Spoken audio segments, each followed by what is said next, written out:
14 सितंबर को केंद्रीय कैबिनेट ने गिरिपार जनजातीय मामले को हरी झंडी दी है। इसके बाद जहां हिमाचल सरकार अपनी पीठ थपथपा रही है, वहीं गिरिपार के कई इलाकों में जश्न का भी माहौल है।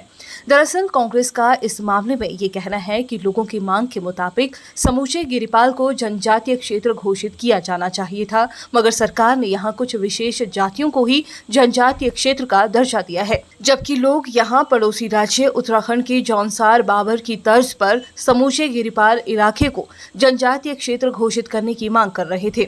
मीडिया से बातचीत करते हुए कांग्रेस के वरिष्ठ नेता व पूर्व विधायक कंवर अजय बहादुर सिंह ने कहा कि सरकार मामले को लेकर अपनी स्थिति स्पष्ट नहीं कर रही। ये अच्छी बात है कि लोगों की बात मानी गई और लोगों की बात मानकर ये बस सुनवाई करी गई और सरकार ने, भारतीय जनता पार्टी की केंद्र सरकार ने हिमाचल सरकार के कहने पर एक घोषणा की कि आपको ट्राइबल एरिया डिक्लेयर किया जाता है, ट्राइबल घोषित किया जाता है।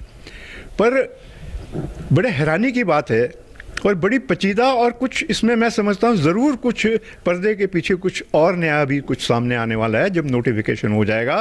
आदरणीय मुख्यमंत्री जी की स्टेटमेंट आज पेपर में लगी हुई है कि एक वहाँ के जो कुछ वर्ग हैं, कुछ लोग हैं, कुछ वो जो सोसाइटी है उनको ट्राइबल डिक्लेयर किया है, ना कि एरिया को ट्राइबल डिक्लेयर किया है।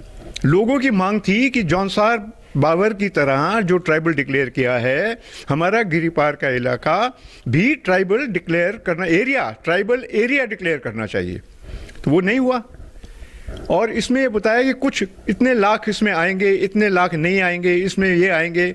इसके बारे में भी सरकार पूरी तरह से अनभिज्ञ है कि कौन से लोग आएंगे, कौन से नहीं आएंगे। उनको रेवेन्यू रिकॉर्ड जो 1954 के बाद जो चेंज किए थे, 1954 में जो रियासत के समय में पहले जो यहाँ मरदमशुमारी हुई थी और ये जो उसका रिकॉर्ड तैयार किए गए थे वो कुछ और थे। 1954 में ये चेंज किए गए और चेंज होने के साथ ही ये जो अब परिस्थिति खड़ी हुई है तो इसमें भी इनको बहुत सी दुरुस्तियाँ करनी होगी ताकि यहाँ के कम्युनिटी के साथ साथ, एक पर्टिकुलर कम्युनिटी के साथ साथ ये ट्राइबल एरिया भी डिक्लेयर किया जाए।